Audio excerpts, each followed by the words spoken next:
physicians there at the hospital. State Department spokesperson Jin Paskey said the U.S. will continue to provide a range of support and assistance to those countries and organizations responding to the outbreak, including through the provision of personal protective equipment and other essential supplies. Meanwhile, the WHO has trained 20 volunteers from National Red Cross and Ministry of Health in safe burials of deceased Ebola patients in Kailaon district. In just 12 days, more than 50 bodies were buried in 2 makeshift graveyards close to Ebola treatment center. This number does not include burial of people who died in their homes. WHO and its partners receive daily alerts on suspected community deaths. To succeed in actively finding the sick people, the community participation is vital. But for some, it may be too late. According to the World Health Organization, at least 660 people across Guinea, Liberia, and Sierra Leone have died from the illness, as poor, ill-equipped African governments have struggled to cope with the virus. Ebola kills up to 90% of those who catch it. Although the fatality rate of the current outbreak is lower at about 60%, highly contagious, patients suffer from vomiting and diarrhea, as well as internal and external bleeding. Let's talk to the Voice of America's health correspondent, Carol Pearson. She joins us live from Washington, D.C. Hello, Carol. Thank you for joining us on the program. Now, there's a lot being done by health experts here in Nigeria, as well as the government, to prevent the spread of the virus. But why is there so much agitation in the West despite this? Well, there have been cases where prominent doctors have gotten Ebola and have died from Ebola. And the normal way you contain this virus, and the way they've done it in the past, and it is a virus, it's not airborne. You get it from contact bodily fluids from someone who is sick. The way they've contained it in the past is to isolate the community.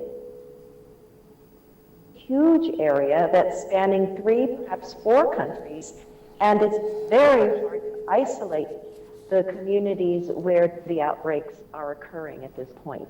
That's one of the reasons why this outbreak has been so devastating. So what steps do you anticipate might be taken due to the seeming unpreparedness to deal with the virus? Could Western borders be closed to people coming in from those affected countries? Well, in the United States, there is for certain, the hospitals are prepared or preparing to deal with people who may have caught the Ebola virus and may get sick when they return to the United States or other developing countries.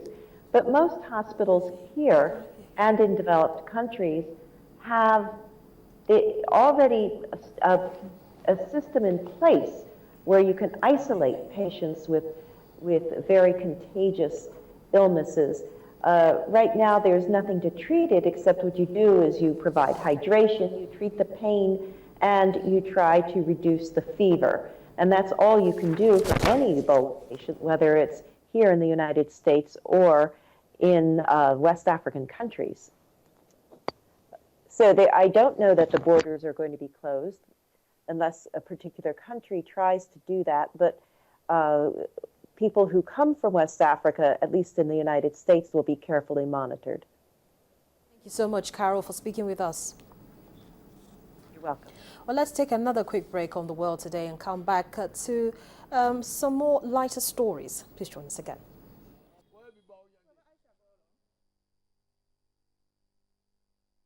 If you want to know what's trending or you miss your favorite live shows, you can watch it all on our YouTube channel. Simply log on to www.youtube.com/channelsweb. Scroll down to your favorite program and click play.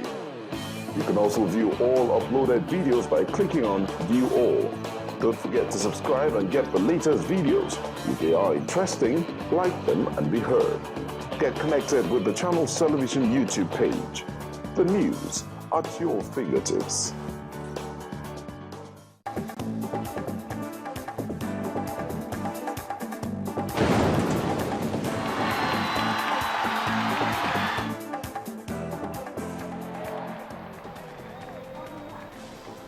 On our last lap now, we're going to be looking at some lighter stories. Now, we've told you about war viruses and landslides and so many other very disheartening stories, but let's lighten the mood and appreciate the good things happening around us. Did you know that elephants have way more skills than just good memory?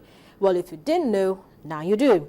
A 4-ton African elephant showed off her talents yesterday when she picked up paintbrushes at the Toledo Zoo.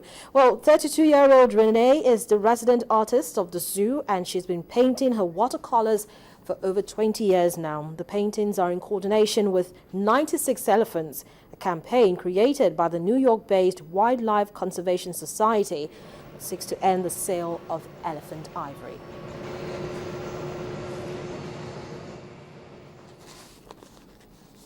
That should be a masterpiece at the end of the painting. But yesterday was also just as eventful in Mexico, where chefs got to be as creative as Renee and crafted a 190 feet long monster sandwich, making it the biggest sandwich ever made in Latin America. The mega record attempt took place in a district in the Mexico City, Venustiano Carranzana district actually. Local authorities and more than 80 local businesses rolled up their sleeves to prepare the sandwich known as torta in Mexico. Thousands of pieces of bread, lettuce, onions and tomatoes were mixed with dozens of ingredients, including hundreds of liters of mayonnaise, mustard and spicy sauces. Each section of the super torta had a different flavor cooked up by the chefs. The head of the district set out the rules for the torta to be named the largest in Latin America. A torta that is going to measure 64 meters, that weighs more than 650 kg. And it has to be made in less than 3 minutes and 50 seconds. This is what we need to do to beat the previous record. This torta is going to be tasted by everyone that is present at the moment during the inauguration of our fair. To beef up its reputation, the local government of Mexico City created this annual festival to challenge local chefs to create bigger and tastier tortas each year. Organizers say the sandwich far exceeded the record they set 11 years ago with the first ever torta festival in the capital, and back then the sandwich measured 25 meters. This year's sandwich measures 63.5 meters. Local chef Edgar David wanted everyone to know that a torta can be very healthy. It must also be mentioned that tortas are very nutritious. It contains fat, but also contains nutrient. It has tomatoes, onions, and avocado. There are light tortas, and in our case, we have a tomatoes-based tuna filling, which we give to people who ask for a light torta. We have tortas to suit every taste. Despite its super size, the sandwich didn't quite make it to the big league of sandwiches. According to the Guinness Book of World Records, the largest sandwich ever made was back in 2005 in the United States and weighed 2,467.5 kg. The Long Torta Challenge is part of a 5-day fair that looks to support the traditional Mexican sandwich.